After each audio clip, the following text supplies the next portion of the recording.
G'day, and welcome back to G More Life. It's another hot day here in Louisiana, and I just got through moving my portable net electric fence for the goats to a new location.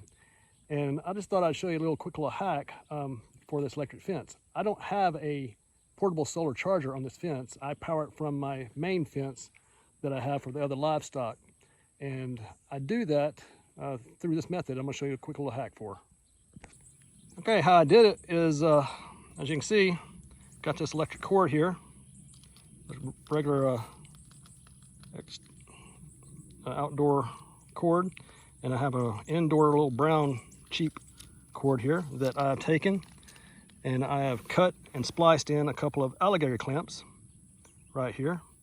You don't have to have two alligator clamps. You could actually put it together and just make it one clamp, but I did two just so I have two good connections. And it allows me to use each wire separately. It's in the cords.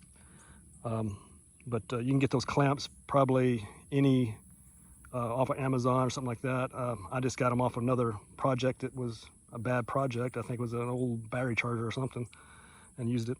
So I have this on this end of the cord, and I have another one that's the opposite ends on the other end, and I can just plug them in. I don't have to damage my main cords. And when I need to do any kind of work out here and I don't want to go back to turn off the power for the fence, I can just unplug it right here at this joint and it kills my fence. So